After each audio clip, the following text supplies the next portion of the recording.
Hello everybody, this is ZephyrianNick and welcome back to the Hobbiecraft server. Something you may notice, I have different tools on my hotbar. They are, well, I guess that's hotbar, you could call that.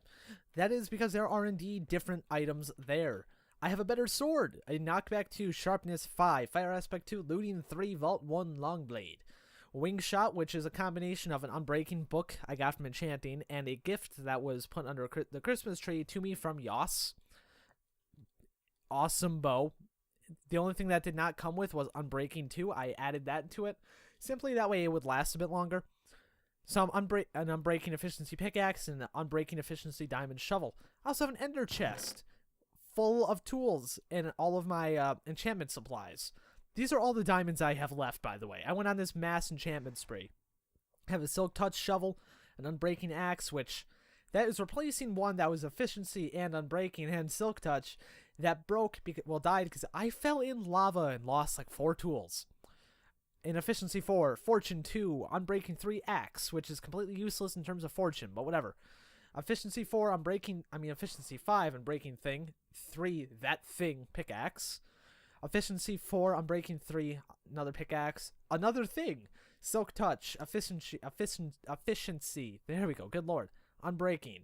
This one I've had, I just repaired it, it's efficiency and fortune. Efficiency 4 and breaking 3, fortune 3 pick. Then I've also got feather falling book and looting book as well. I enchanted this because at some point I'm going to kill a wither.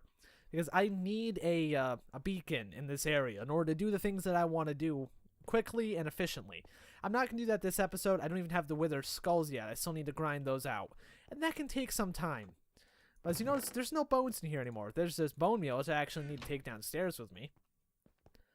But we did completely finish the flower farm. I got that dealt with off camera. Anyway, I also, saying this before I go in here, I'm going to show you where I got these enchanted at in just a moment. Yoss, I will say this, is one of the best people. Simply for what he's done. And that's, well, that sounded terrible. I'm sorry. Yoss is actually a really good guy. I've talked to a few times when he's been on the server. And he's done some amazing things on the server as well. Which is what I was getting at, but I said that in a stupid way. Here's the flower farm. Now, I will say this right now. Look at the wall. Yeah, I screwed up the pattern because I put this in the wrong spot. I should have moved this over a little bit. Because if you look here, it's a 4 on that wall. And then it really should be 4 on this wall. Which actually, I just thought that. I might adjust how that looks a bit later. Because I don't think I actually finished designing this part of the wall. Holy crap. I need to fix that later. Anyway. Come over here. You put your bone meal in this chest. Where's it going? It is actually going down here toward the dispenser that I don't think you can see from this angle. You shouldn't be able to. It's under that grass block next to that hopper. Then you come over here, flip the switch. That's it. You look down there, you can see the machine itself running. Places the bone meal, water comes through and destroys all the grass and flowers. And then it comes back, and then it pushes it into that hopper. Now that hopper feeds through to this chest. So you can see the numbers of what's in there are going up. Do I have andesite in my inventory? I do. Okay. I want to get this stuff in my hotbar in case I have to break anything more than I need to. Measure twice, cut once. That's an example because this entire thing is off-center from the room. And it infuriates me greatly. But there's nothing I can really do about that at this point. Oh, hello, graphical glitch. I need to make sure I don't break any of the redstone as I come through here. Which is why I'm doing things so slowly right now. Alright, we come down here. This is just a standard, or what I believe is standard, item elevator with droppers. No dispensers are used in this, no pistons, no hoppers until we get to this point. Anyway, what happens is, if I can go over here, everything gets pushed down to the hoppers that come down through here. They all go into this chest. See? I should probably move those there. This chest feeds into this hopper. Feeds into this dropper. I don't really, honestly, I can't give you the really technical reason behind why this does what it does because I'm not quite sure. All I know is that this sends a pulse through that activates this entire pillar here, which activates in turn these droppers to send the items up through the droppers and into the chest. That right there is a furnace, which is mostly just for visual effect on the other side by the chest.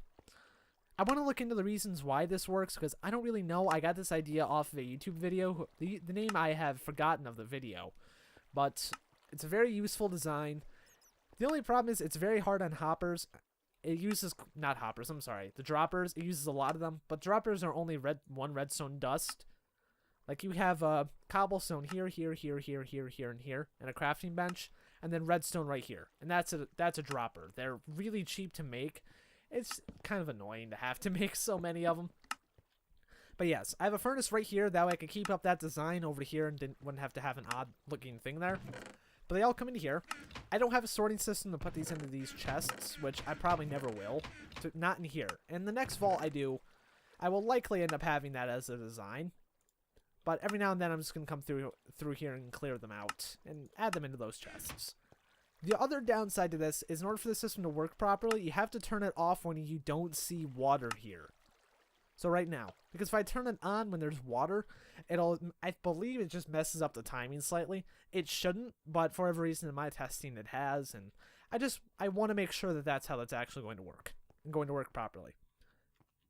I also don't have an easy way down there yet. What I might do is, I think I'm going to put some ladders right here, and just have a trapdoor on this side.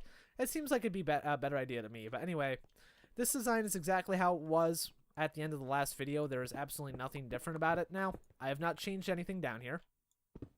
My sound seems a little bit quiet to me for a minute. But there's nothing different down here than there was before. The system is the same as it was in the last episode.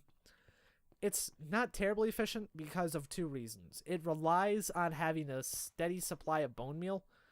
And also, there's no easy way for me to check and see how much bone meal I have left. I did not implement any sort of monitoring system. I don't know how to make those either, so there is that. But even this amount of bone meal will last me for quite some time. And now that I have this looting sword, what I can always do is just kind of go slaughter some skeletons at night, come back, and for the most part I'll have enough. I mean, I don't think I'll run, like I said, I probably won't run out anytime soon. But just in case I do have one of the next things planned that I want to build, which I shall show you where I'm going to put that in a minute. But right here, I don't know if I'm going to put here an auto smelting system, as in you put in one chest coal, in another chest you put your ore, and then it splits that coal up among the furnaces, as well as the ore among the furnaces, and then takes all the cooked ingots out, puts them in another chest. I really want one of those, and that will either go right here or downstairs somewhere. Right through here, I think I'm gonna decorate this off camera. I'm probably gonna have some tables and stuff right here, some benches over there, some over there as well, and something else down there as well. I'm not quite sure what yet, because right now that just looks really bare, because that is really bare, to be fair. Bare to be fair. What time of day is it? Also, I did drastically expand the artificial spruce forest I've got going on here. And by drastically, I mean I doubled the size of it. This takes about 2 days in-game to chop down, and it takes 2 stacks of saplings to replant the entire thing. This thing is massive as of right now. For a user-planted forest, I believe it's pretty massive. This also generates a substantial amount of spruce wood, as you might be able to imagine. So I'm more than okay with having to spend the time now and then to chop all this down, because I do build with so much spruce wood. I'm going to be using probably this forest as a feeding station in terms of wood for the next vault I make. Yes, I do have the other vault planned out. Even though this one isn't even close to being done, I do have the next one planned out. I don't know where I'm going to put it, but I do have it planned. Now, I need to put all of my things that I consider important away. Actually, you know what? I might just, since I'm going to be using this stuff off camera later, I might just put all this into here and show you why. Why do I have all of my... I don't know why I have all of my iron on me.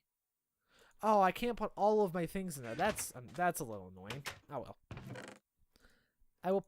I'll keep like 4 or 5 chicken with me. And then I'll show off what I was going to show off.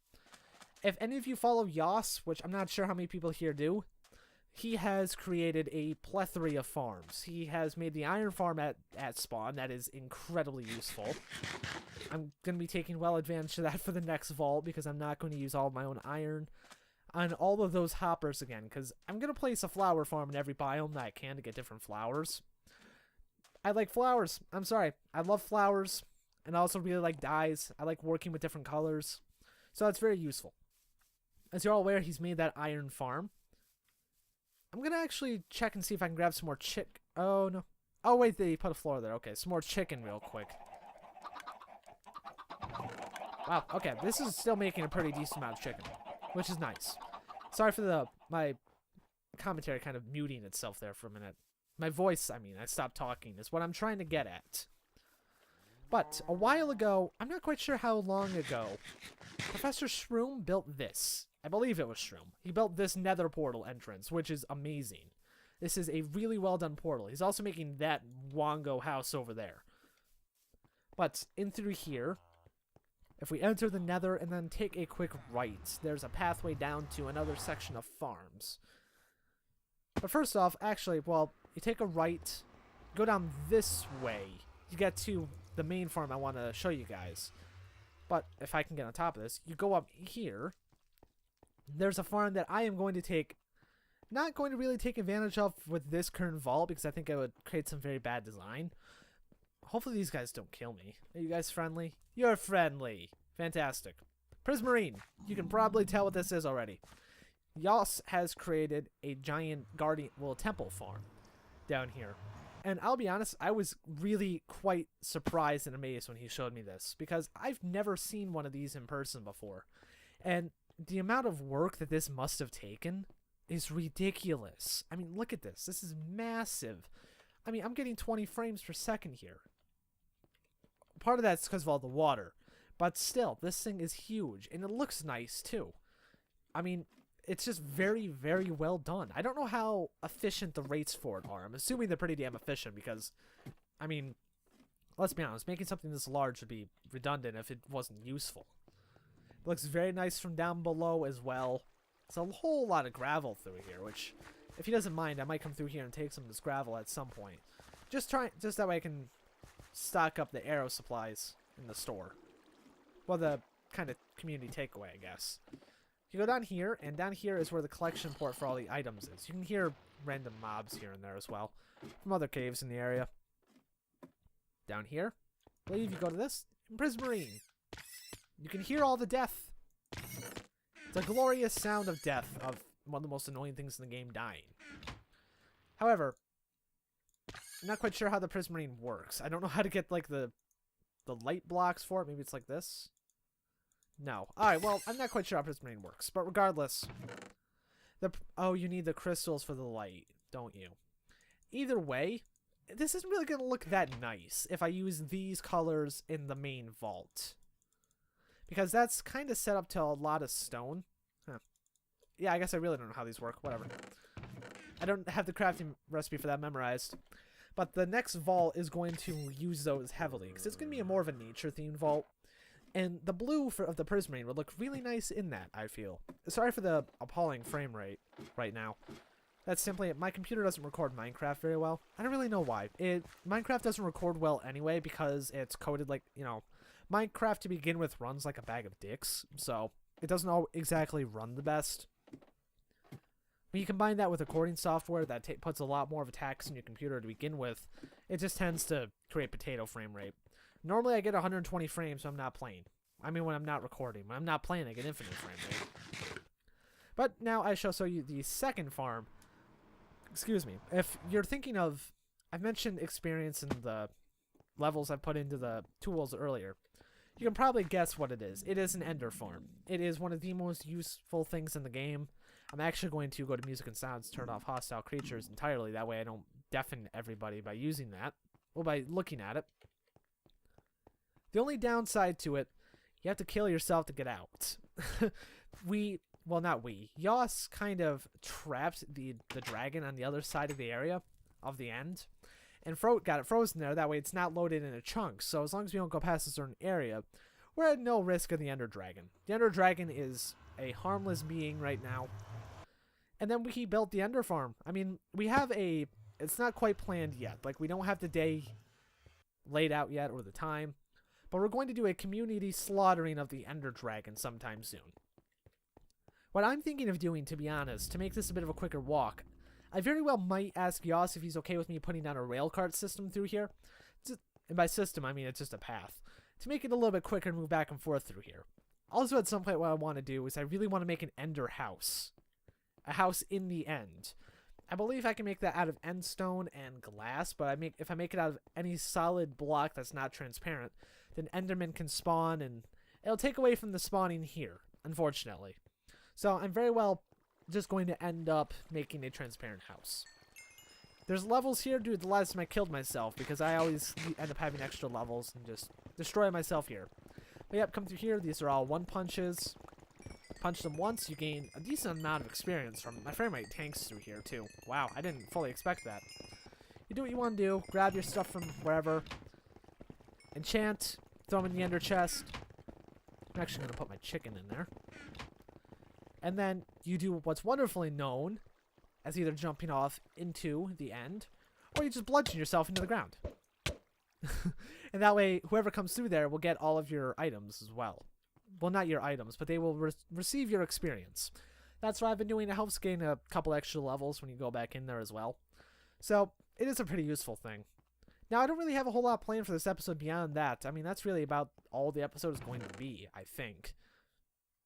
Oh, I forgot. They're in my mail chest. I was like, where are they? I did have another set of tools that very useful. I very much enjoyed them.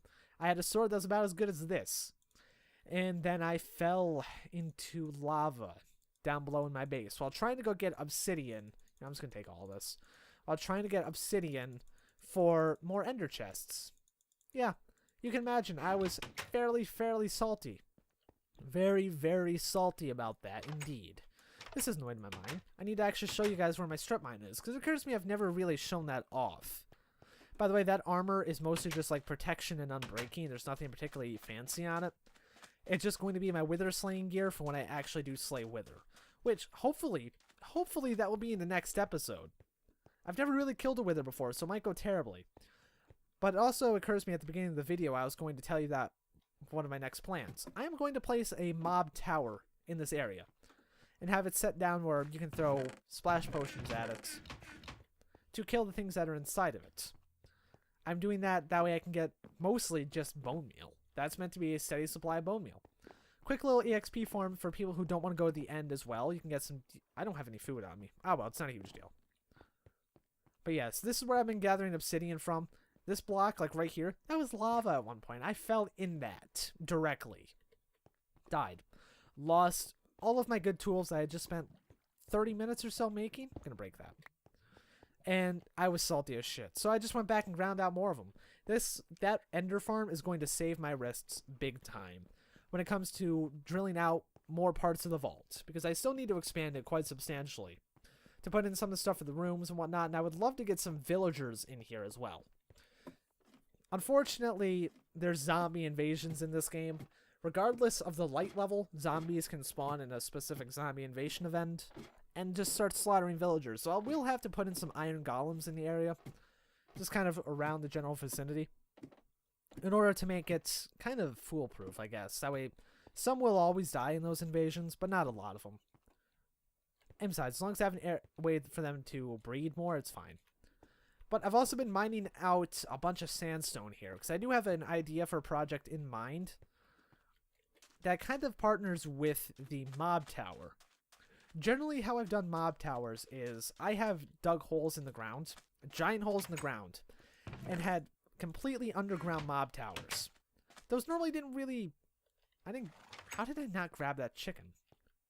Anyway, those normally didn't really work out too well just due to how the spawning works. There'd be a lot of areas on the ground where they could spawn, and it just didn't end well. What I think I'm going to do is I'm going to find an area that you can see from inside the vault and have a tube going down where you see things drop down. And I'm going to build a mob tower in that area. Around the outside of it, to mask the fact that it's a gigantic, ugly piece of shit, I'm going to decorate the outside of it. It's going to use a lot of spruce wood, which is part of the reason I'm hoarding a lot of spruce wood. It's probably going to use a whole lot of bricks, which is part of the reason I've been mining so much, to get cobble and, more importantly, coal, that I can smelt the cobble. And then I'll decorate it with that. Probably a lot of sandstone as well, which is a good reason I'm getting a lot of sandstone. That will likely not be a project I do at all on camera, because that's just going to be horribly, horribly boring to watch. Thankfully, if I need to clear out any land, this shovel, yeah, this is a bit of a beast of a shovel. I love this thing. This is one of my favorite tools. It's great for land clearing. which I'm going to need to be doing quite a bit of that in this area for some other things I still have planned. I have a lot of stuff planned for this area, believe it or not, beyond just the vault. The vault is only part of the plan. The vault is, and I always need more than one project going on, because if I get bored of the vault, I can just go to something else and work on that. It's going to take a lot of resources, but either way, that's the plan. I'm not going to tell you guys what it's going to be, because I want it to be a bit of a surprise. Anyway, that's going to be the end of this episode. A bit of a really talky episode, just stuff that's going on. But anyway, I hope you guys enjoyed it. I don't know why my voice was cutting out there. I just couldn't think of anything to say. I'm sorry. But yes, I will continue doing more work with the vault off camera. I'll continue to farm more flowers. I will find a flower biome and make one of these there as well. Only actually have it a very nice looking building. Anyway, thank you guys for watching. Hope you enjoyed it. I'll see you in the next episode.